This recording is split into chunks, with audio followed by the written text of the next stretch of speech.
Olá, meus irmãos, minhas irmãs, nós já estamos terminando o mês de outubro, este último domingo do mês. Estamos encerrando o mês missionário, esse mês que também já está nos fazendo aproximar do final do ano litúrgico. É isso mesmo, nos restam mais 4 domingos apenas, que serão os domingos do mês que vem, mês de novembro. Hoje, então, estamos no 30º domingo do tempo comum, ano litúrgico A. E o tema que eu escolhi para a celebração deste final de semana é: o Deus de Jesus não pede, mas dá. Vou repetir. O Deus de Jesus não pede, mas dá. O evangelho deste domingo apresenta o último ataque dos líderes espirituais do povo, que eram os fariseus, contra Jesus. Jesus está no templo. Denunciou esses líderes do povo como ladrões e assassinos. Ladrões porque se apoderaram do povo que pertencia a Deus. E assassinos porque o fizeram com violência. Com os profetas, por exemplo, matando-os, perseguindo-os e assim por diante. Então, toda uma série de ataques é desencadeada contra Jesus, com o objetivo de deslegitimá-lo diante da multidão. Mas, na realidade, em cada ataque é Jesus quem sai vitorioso. E a multidão fica cada vez mais entusiasmada com ele. É o que nós vamos ver hoje. Então o texto é Mateus capítulo 22, versículos de 34 a 40. Comecemos então com o primeiro versículo do evangelho deste domingo, o versículo 34. Você já está vendo aí na sua tela. Os fariseus ouviram dizer que Jesus tinha feito calar os saduceus. Então eles se reuniram em grupo. Vamos ouvir então o que nos diz este evangelho. O resultado do ataque dos saduceus, que queriam ridicularizar Jesus ao tratar da ressurreição, é que as multidões ficaram impressionadas com o seu ensino. Portanto, quanto mais tentam deslegitimar Jesus, mais entusiasmadas as pessoas ficam.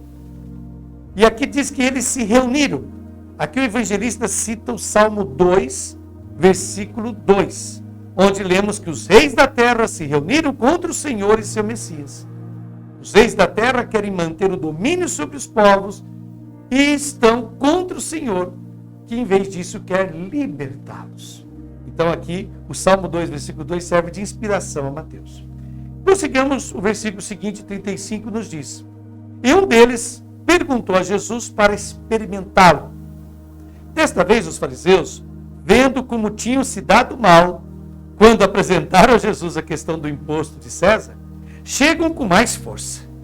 Eles utilizam agora um perito, um doutor da lei, uma pessoa importante, daquelas cujas palavras tinham o mesmo valor que a palavra de Deus. E este o interrogou para tentá-lo. A tradução do texto que lemos acima diz experimentá-lo, mas o verbo grego que está no original é tentar. Este verbo aparece pela primeira vez no capítulo 4 de Mateus, como obra das tentações do diabo, de Satanás no deserto. E depois esse verbo será sempre usado para definir as ações dos fariseus e saduceus. Os líderes espirituais do povo, aqueles que afirmavam estar mais próximos de Deus, são na realidade instrumentos do diabo, de Satanás. É isso que no fundo Mateus quer nos dizer. Por quê? Embora o Deus de Jesus seja o amor que se coloca a serviço, o deles, dessas lideranças religiosas, é um poder que quer dominar. E quem está ao lado do poder é um instrumento do diabo.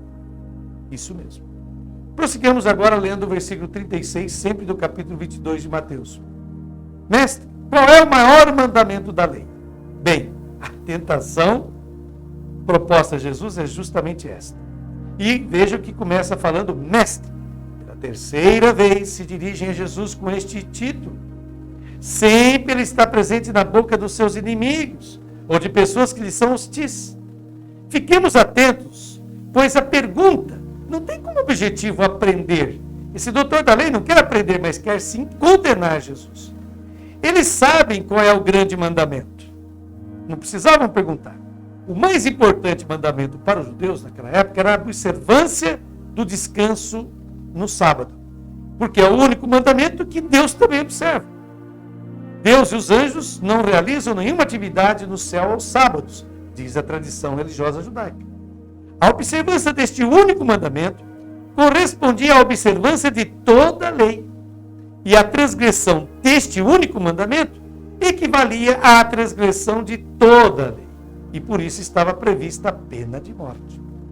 Mas por que eles fazem essa pergunta a Jesus? Porque Jesus tem uma atitude desenvolta em relação aos mandamentos. Ele ignora tranquilamente o sábado, continua realizando suas atividades em favor do ser humano, mesmo sendo sábado. E quando, por exemplo, o homem rico lhe perguntou quais mandamentos observar para obter a vida eterna, Jesus, na lista que fez, omitiu os 3 mais importantes, aqueles que eram um privilégio exclusivo do povo de Israel, os 3 primeiros mandamentos, e Jesus indicou-lhe aqueles que eram patrimônio da cultura universal, que era não matar, não roubar, não cometer adultério. Olha só, a liberdade de Jesus perante a mim. Vejamos agora o versículo 37. Jesus respondeu: amarás o Senhor teu Deus de todo o teu coração, de toda a tua alma e de todo o teu entendimento. Então, a pergunta visa denunciar Jesus, como já falamos. Jesus, mais uma vez, choca o seu interlocutor. Surpreende-o. Perguntaram-lhe qual é o mandamento mais importante. Na resposta, Jesus não menciona nenhum mandamento, mas pega uma frase com a qual começava o credo de Israel, o famoso Shema Israel, escuta Israel, que é extraído do livro de Deuteronômio, capítulo 6, versículo 5. O Deuteronômio tinha a expressão com toda a tua força em terceiro lugar nessa frase, o que indicava os bens da pessoa. Mas Jesus substitui a expressão força pela com todo o teu entendimento. Por que Jesus omite a força? Porque o Deus de Jesus não é um Deus que absorve as energias dos seres humanos, mas é um Deus que oferece as suas energias aos seres humanos. Ele comunica as suas a ele. Então, o Deus de Jesus não pede, é um Deus que dá. Prossigamos agora os versículos 38 a 39. Eles nos dizem: esse é o maior e primeiro mandamento. O segundo é semelhante a esse: amarás o teu próximo como a ti mesmo. Mas não era um mandamento. Jesus é quem eleva o amor total a Deus à categoria de mandamento. Mas, imediatamente depois, Jesus acrescenta um preceito retirado do livro de Levítico, capítulo 19, versículo 18, que é o amor ao próximo. Para Jesus, o amor a Deus não é real se não se traduz em amor aos outros. Vejam bem. E agora, finalmente, chegamos ao último versículo, 40, do Evangelho deste domingo, que diz: toda a lei e os profetas dependem desses 2 mandamentos. Repito, não são mandamentos, mas Jesus eleva o amor a Deus, que depois se manifesta no amor ao próximo, ao nível dos mandamentos mais importantes. A lei e os profetas é uma expressão usada para indicar a Bíblia, que para eles naquela época era apenas o Antigo Testamento, composto pela lei e pelos profetas. Assim, mais uma vez, uma questão que visa deslegitimar Jesus lhe é apresentada.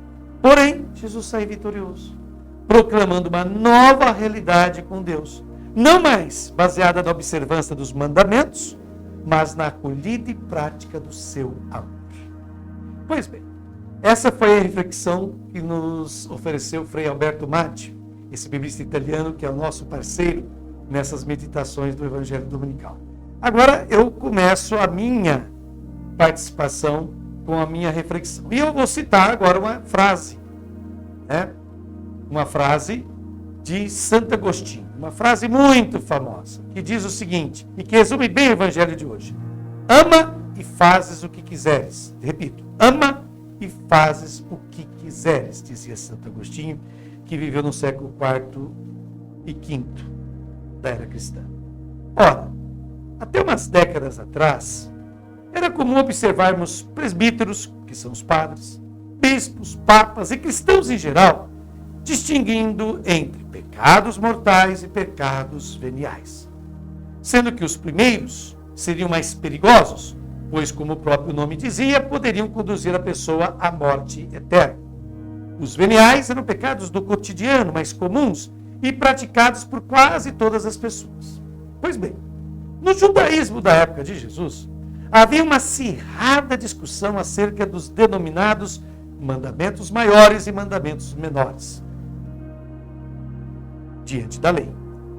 Essa lei, ou Torá, era constituída por 248 preceitos ou recomendações e 365 proibições, ou seja, a quantidade dos dias do ano.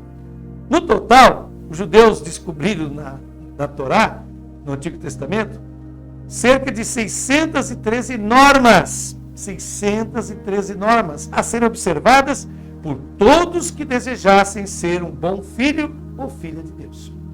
Desse modo, o amor a Deus era visto como a dedicação de toda a vida do indivíduo ao cumprimento dos mandamentos divinos. Portanto, era sinônimo de submissão e obediência. Isso era o amor a Deus naquela época.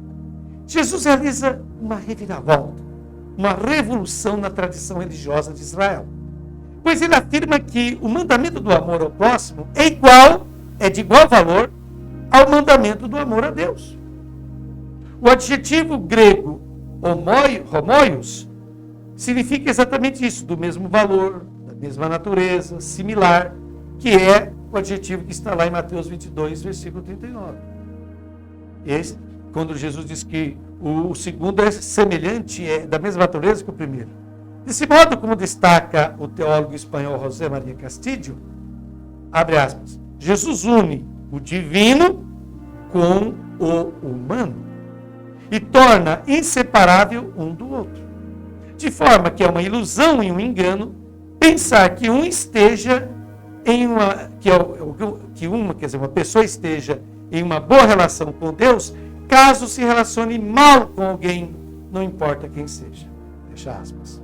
Aquilo que distingue o cristão de todas as demais pessoas é basicamente o amor ao próximo. Pois o amor ao outro é amor a Deus. Tanto é verdade que Jesus, no contexto de sua despedida, na importantíssima última ceia, anuncia um mandamento novo que deseja nos dar. A novidade desse mandamento é justamente a não necessidade de mencionar o amor a Deus.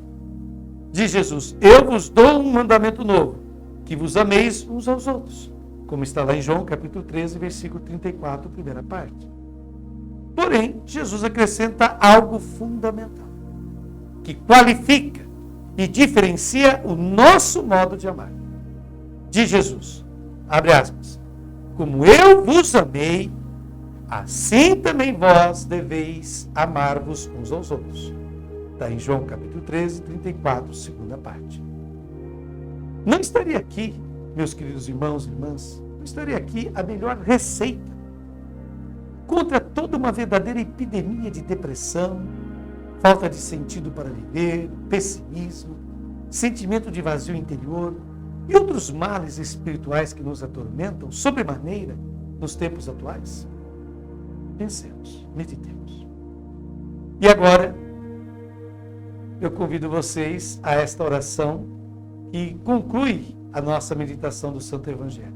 E você vai começar a vê-la agora aí também na sua tela, para poder nos acompanhar. Senhor Jesus Cristo, agradecemos-te o dom da tua presença, a tua ternura de esposo, com que te inclinas sobre as nossas misérias, sobre os nossos formalismos, para nos ajudar a compreender que só é agradável ao teu Pai o amor de que nos deste exemplo.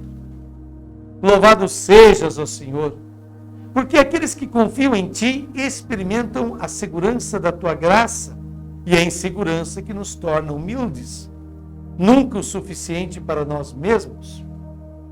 Faz com que, ouvindo a tua palavra, aprendamos a esperar o teu reino e a alegrar-nos desde agora por aquilo que nos preparaste. Ajuda-nos a sermos irmãos e a anunciar a todos que tu és o Salvador, o esposo da humanidade, chamado a entrar na festa da tua vida, com o Pai no Espírito, tu que vives e reinas para sempre. Amém. Meus queridos, foi muito bom estar com vocês aqui mais este final de semana, e eu aguardo vocês sempre aqui na TV Canal 10 no próximo final de semana, se Deus quiser.